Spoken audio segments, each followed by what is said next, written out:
Hello and welcome back to the Northside Bound YouTube channel. My name is Greg Huss, and today I'm here to continue going down the list of my top 40 ranked prospects in the Chicago Cubs farm system.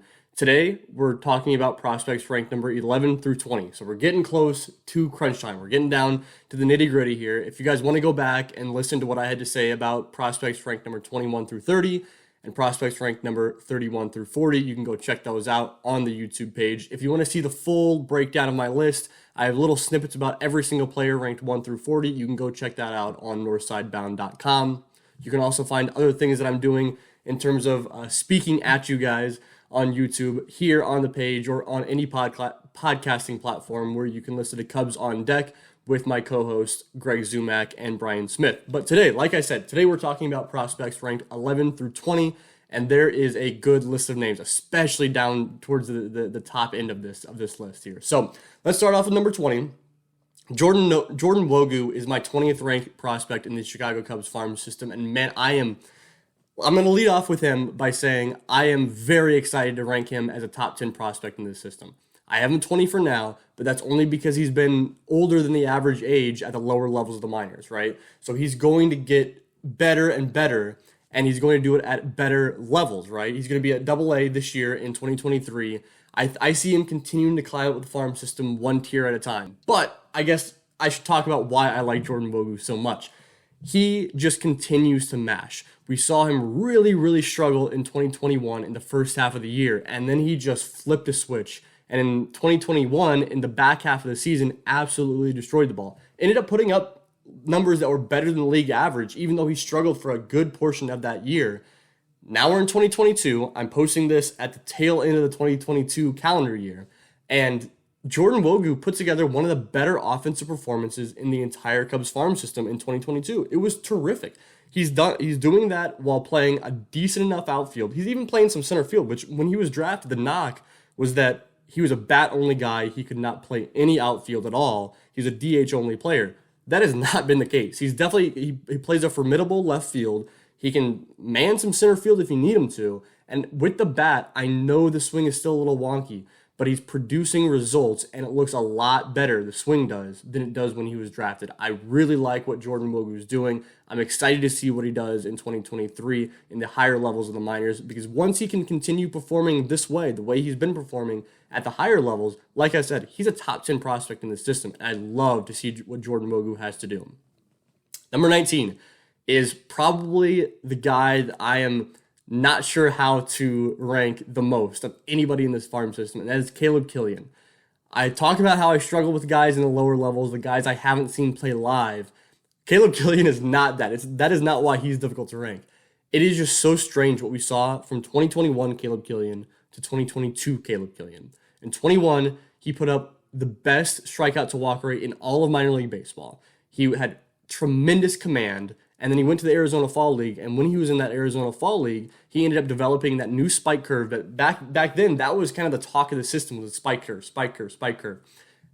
Now, you flash forward to 2022, that was why he was ranked in the top 10 for sure. Now, in 2022, he just had such a strange year. He did make it up to the big leagues, which is awesome, but from his second big league start until the rest of the year, he really struggled with command. Not only command, but control in general.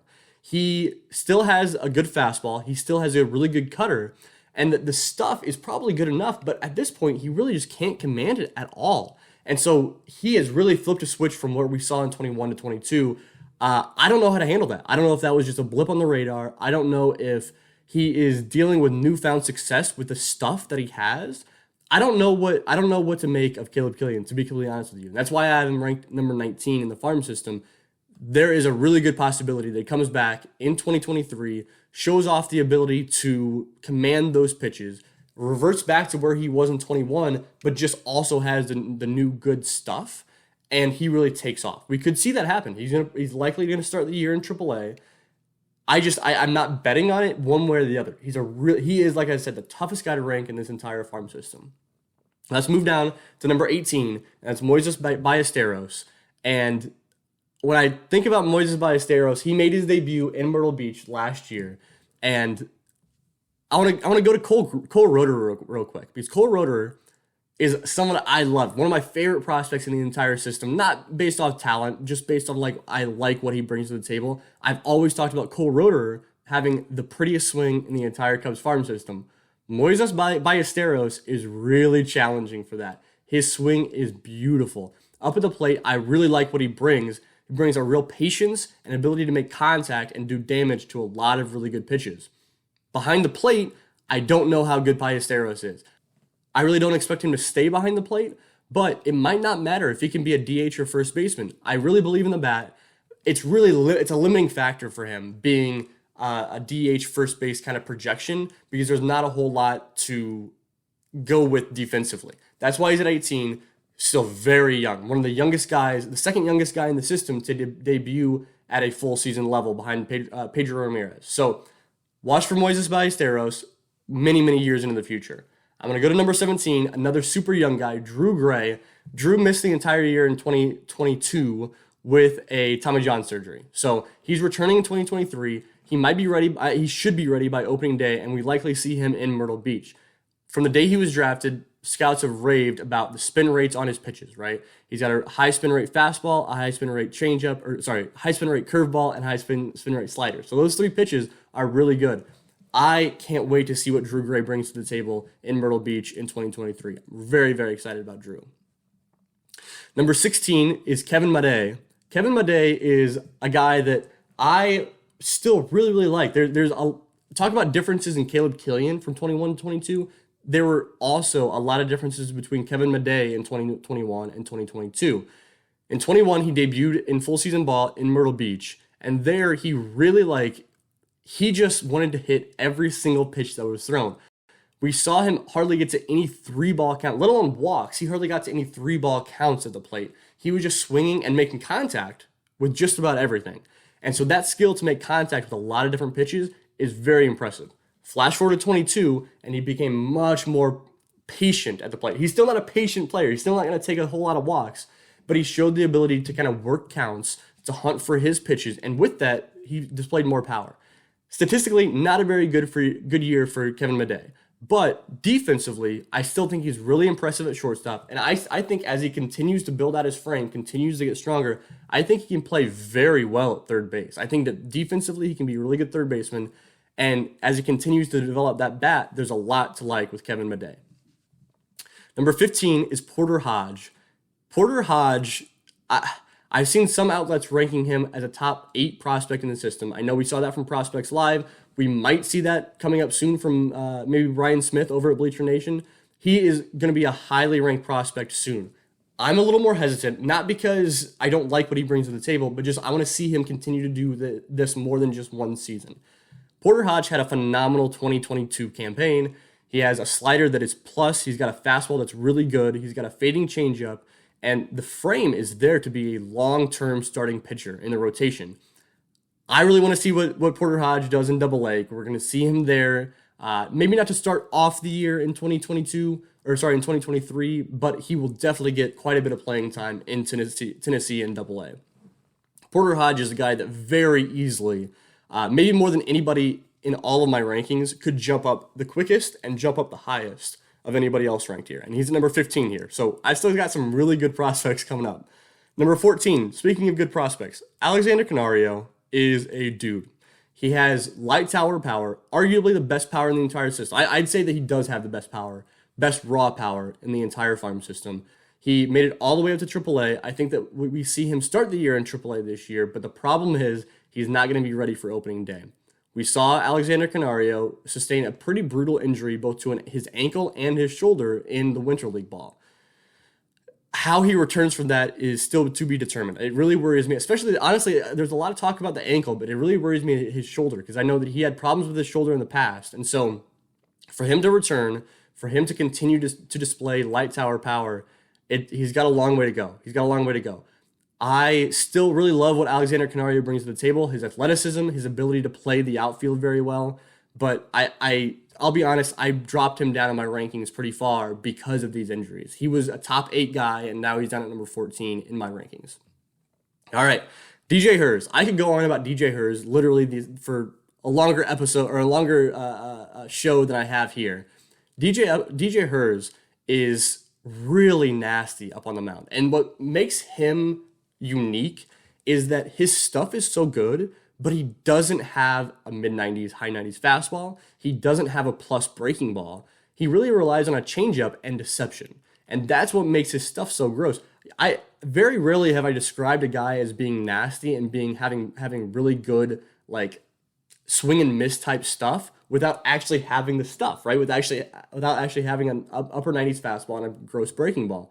I'm really excited to see how he takes that breaking ball to the next level in 2023 because I think that's going to be huge in his development to go from a fastball changeup guy to a guy that can get both lefties and righties out because of that breaking ball. Whether it's a curveball, likely a changeup, I'm really excited to see what DJ Hers brings to the table because he also has to work on that command and control. He was walking way too many guys, especially when he got up to AA.